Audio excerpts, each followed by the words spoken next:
तू तो आया नरदेही में, धर फकीर का बेशा, दुखी जीव को अंग लगा कर ले जा गुरु की देशा। तीन ताप से जीव दुखी है, निबल अबल अज्ञानी, तेरा काम दया का भाई, नाम दान दे दानी। तेरा रूप है अद्भुत अचरज, तेरी उत्तम देही, जग कल्याण जगत में आया, परम दयाल सनेही। जो फकीर मोहे दर्शन दे, अब ना भाग सराहूं, अपने तन के चाम की ज्योति, पग फकीर पहनाऊं। मैं नहीं राम कृष्ण का सेवक, ईश ब्रह्म नहीं जानो, मैं फकीर का नाम दीवाना, सबसे बढ़कर मानो। मैं फकीर का नाम दीवाना, सबसे बढ़कर मानो।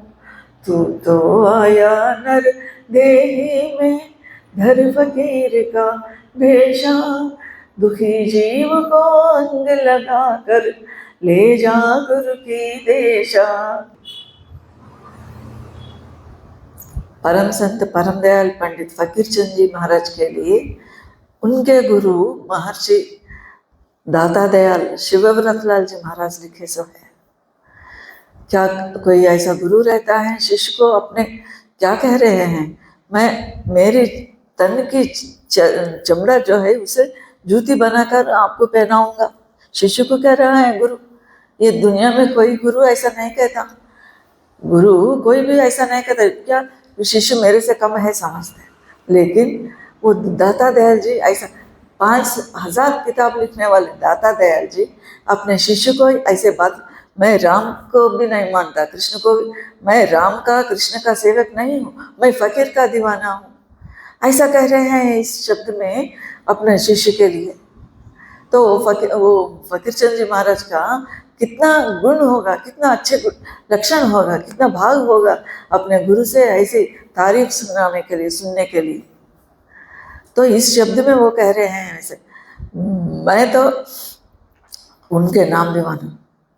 क्या तुम जो है नर शरीर में ये शरीर धारण करके आए, तू तो आया नरदेही में, फकीर के रूप में आया, और उनके काम के तू तो आया नरदेही में, धर फकीर का बेशा, दुखी क्या काम दिए उनको, दुखी जीवों को अंग लगा के गुरु के देश ले जाना। गुरु के देश का गुरु के वचनों को अमल करने के लिए, गुरु के जो भी दिया हुआ प्रवचन है, सत्संग है, उसको मामूली साधारण व्यक्ति को पहुंचाना है। कैसा पहुंचा, दुखी जीव को अंग लगाना मतलब अपना वचन बोलना, अपने वचन बोलने से शिष्य के मन बदलना और जीवन सुधर जाना, ये उनका लक्ष्य था परम दयाल जी महाराज के। और वो परम दयाल जी के महाराज के जीवन सुन रहे तो हमारा मन ये हो जाता है, गदगद हो जाता है, पुलकांकित हो जाते हैं अपन। महाराज जी 1886 में उनका अवतरण हुआ। कहाँ? पंजाब में। पंजाब का ज़मीन कैसा है, पंजाब का धरती कैसी है, पंजाब जो है धर्मवीर, करमवीर, रणवीर सब वहीं पैदा हुए, सभी धरती पर अवतरित हुए। वैसे जगह पंजाब में होशियारपुर के नज़दीक पंजाल बोल के एक गांव है, पंजाल में परम दयाल जी महाराज का अवतरण हुआ 1886 में। उससे पहले उनके पिताजी का नाम था मस्तराम, पंडित मस्तराम। उन्होंने रेलवे पुलिस में जॉब करते थे, नौकरी करते थे। शादी होने के बाद, विवाह होने के बाद 12 साल तक बच्चे नहीं थे उन लोगों को। परम दयाल जी महाराज के माता पिता को 12 साल तक बच्चे नहीं हुए थे। फिर उनके पिता को, मस्तराम जी को ख्वाहिश रहता था लड़का होना, घर में बच्चे होना बोलकर। उन्हें हर रोज़ उनके मकान के नज़दीक में एक पुराना दीवार दीवार से एक घर रहता था, उसमें एक आदमी बैठता था, एक फकीर समझो, जो गरीब है बैठता था, कोई नाम जाप कुछ भी कर लेता था, रहता था। कभी कभी ये पंडित मस्तराम जी उनके यहाँ जाते थे, जाकर जो भी रोटी चावल जो भी खाने का चीज़ देकर आते थे। कभी कभी एक दफ़ा ऐसा हुआ, नौकरी को गए, फिर आए, मस्तराम जी आए, खाना खा रहे, उनको याद आया मूसलाधार वर्ष रहा था, 4 दिन से पानी बरस रहा था, 4 दिन से कभी रुकना नहीं। और वो पुराना घर में कौन जाता, कौन उन्हें को वो फकीर को कौन देता खाना खाने को, कोई दिया कि नहीं दिया नहीं मालूम। ये मस्तराम जी आए, माता जी रोटी परोसी, थाली सामने आया, एक रोटी टुकड़ा मुंह में डालने को गए, खाने के लिए शुरू करें, तो उनको वो याद आ गया, वो संत जो है वहाँ पे बैठ के रहता जाप करते थे, उनका याद आया। अरे उनको, उन्हें तो भूखा रहा होगा, कौन दिया ये पानी में भीगते हुए कौन जाता कौन देता, मैं तो जाकर देखता हूँ बोलकर खाना खा रहे, वो छोड़ के चले गए, थोड़ा प्रसाद उनके लिए ले गए। तो उन्होंने बहुत भूखे थे, 4 दिन से भूख लग रहा था उनको रोटी खिलाई तो वो फकीर के क्या आशीर्वाद दिए। उनको पता है इनको लड़कों की ख्वाहिश है, घर इसको होना बोलकर है, बोलकर वो फकीर क्या करते, आशीर्वाद देते, मेरे को बेटा तुम जो है मेरा भूख मिटाया, तेरे घर में लड़का होगा, तुम्हारी ख्वाहिश पूरी होगी, वो लड़के को फकीर बोलकर नाम रखो, क्योंकि वो फकीर चंद बोलकर नाम रखो, क्योंकि फकीर माने संत है, संत, एक संतों को फकीर बोलते हैं, असली संत। तो वो फकीरों में चांद के जैसा चमकेगा, एक सूरज के जैसा चमकेगा, तो स्पेशल रहेगा उसका, तो फकीर चंद बोलकर नाम रखो, तुम्हारे घर में लड़का होगा बोलकर आशीर्वाद दिए, हृदय से आशीर्वाद दिए। तो 1 साल में यहाँ मस्तराम जी के यहाँ महाराज जी का अवतरण हुआ, परमदयाल जी महाराज के अवतरण हुआ। अवतरण होने के बाद छोटे बच्चे हैं, खेलते रहते, फिरते रहते, और जो भी मन से संकल्प होता वो बराबर पूरी होती है, छोटा बच्चा हो या बड़ा हो। एक दफ़ा उनकी माँ क्या करती है, इनके परमदयाल जी के महाराज के एक छोटा भाई था, वजीर चंद उनका नाम था। तो उनकी माँ क्या करती है, चौके में जाके खाना पकाती है, खाना पका रही हूँ मैं, ये बच्चा को उठा के खिलाओ बोलकर परमदयाल जी महाराज को देती, वो वजीर चंद जी को। इन जाते खेलते रहते, कई बार ऐसा होता, बड़े भाई है ना, छोटे भाई को खिलाते। एक दिन ऐसा ही हुआ, उन्होंने बाहर गए खिला रहे, तो बच्चों के खेल में वो लड़का नीचे गिर गया, रोने लगा, वजीर चंद रोने लगा, वो नीचे गिरा और उनके ऊपर परमदयाल फकीर चंद जी महाराज गिरे। और मार जो है इनको ज़्यादा लगा, छोटे भाई से इनको ज़्यादा लगा, लेकिन रो रहा है उनकी माँ बाहर आती है, वो एक नहीं देखती, 2 नहीं देखती, वो बच्चा को, परमदयाल जी को 2-4 थप्पड़ मारते थे, तू वो भाई को क्यों गिरा दिया।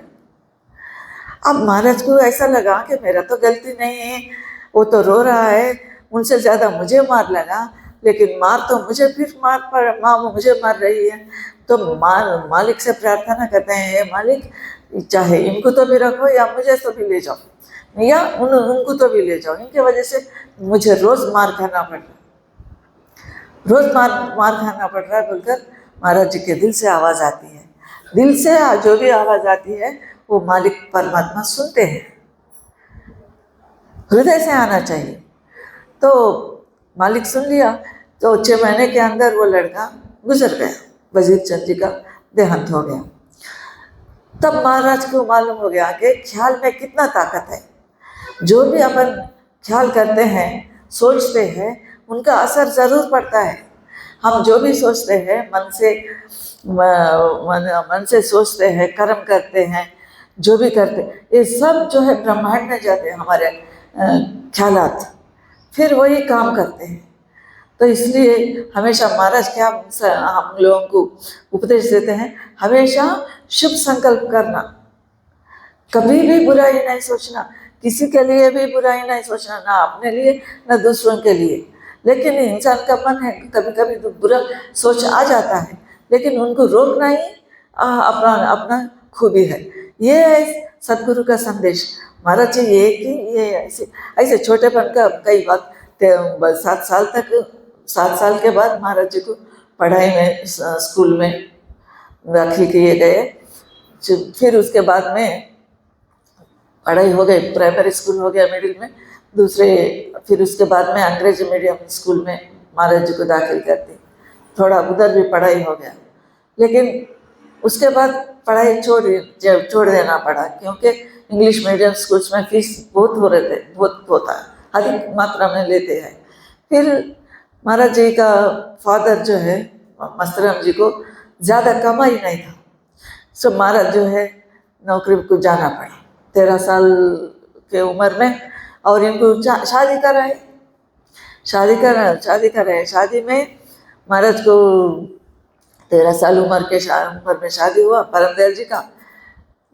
तो उस समय शादी के समय में सब लोग अब घोड़े में चढ़ाए, नए नए कपड़े पहनाए, फुलाहार पहनाए, मिठाई खिलाए, ससुराल के लोग या मदमाया इधर के लोग सब लोग इनकी तारीफ करने लगे। महाराज को बहुत खुशी हुई, घोड़े पे जा रहे, अच्छा अच्छा कपड़े पहने, अच्छा लगा।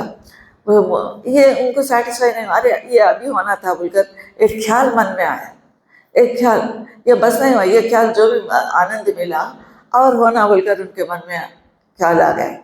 कुछ दिन के बाद उनकी पत्नी मर गई, उनकी पत्नी चल बसी। फिर दाता दयाल एक दफ़ा बाद में, अभी नहीं, कुछ दिन के बाद दाता दयाल बोलते हैं, फकीर तू हत्या कर दिया, एक जीव का हत्या कर दिया बोलते। हुजूर मैं कब करा, मैं क्या, तुम्हारे ख्याल है आ गया ना, ये मेरे को बड़े होने के बाद क्या क्या मेरे को याद नहीं है, मेरे को शादी में क्या हुआ क्या नहीं मुझे याद नहीं है बोलकर तुम्हारे मन में ख्याल आया, इसलिए तुम्हारा ख्याल ही वो धर्मपत्नी को चल बसने के कारण बना और दूसरे शादी करने के लिए जबरदस्त दूसरे शादी कर लेने के लिए अवकाश दिया। क्योंकि वो जो भी अच्छा हो या बुरा हो वो ख्याल काम करता है। तो उनके मन में दूसरे बार ये शादी की खुशी फिर भोगना, फिर लेना, शादी का आनंद मुझे होना बोलकर तुम्हारे मन में ख्याल आया, इसलिए वो पहली पत्नी मर गई, फिर दूसरे को करने के लिए मजबूर होना पड़ा। ऐसा ख्याल, ऐसा हर एक घड़ी में एक एक लेसन महाराज जी को मिला। और एक दफ़ा क्या हुआ, एक नौकरी में गए, उसके बाद थोड़ा वो नौकरी छोड़ देना पड़ा, कुछ दिन 4 महीने 3 महीने खाली थे। उस समय महाराज जी को लगा श्री राम जी का पूजा होता, रामनवमी में राम जी का लीला राम हो रहा था, तो श्री राम को प्रसाद चढ़ाने का ख्याल मन में आया महाराज जी को, प्रसाद कुछ भी। तो अपना तो नौकरी नहीं था, उनके पिताजी को पूछते हैं, पिताजी 1.25 रुपये दो, मैं राम जी को प्रसाद चढ़ाऊँगा।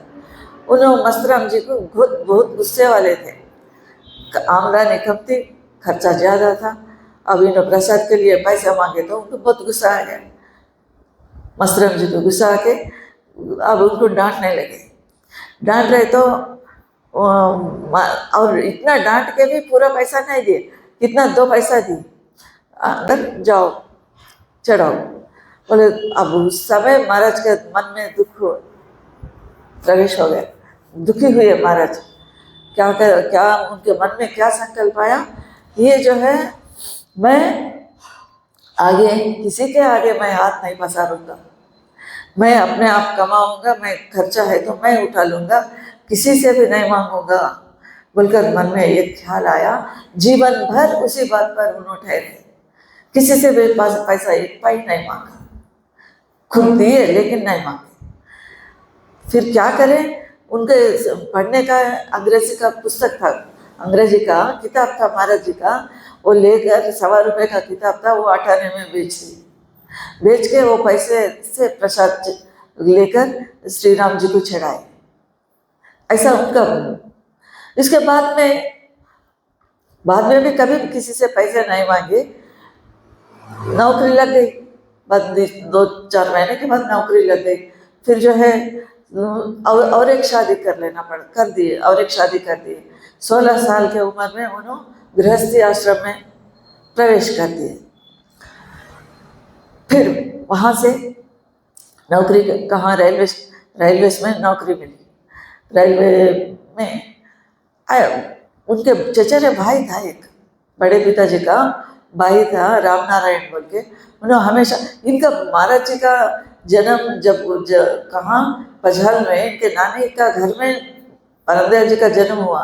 उस घर में भी हमेशा रामायण भागवत की चर्चा होती थी, पढ़ाई करते थे।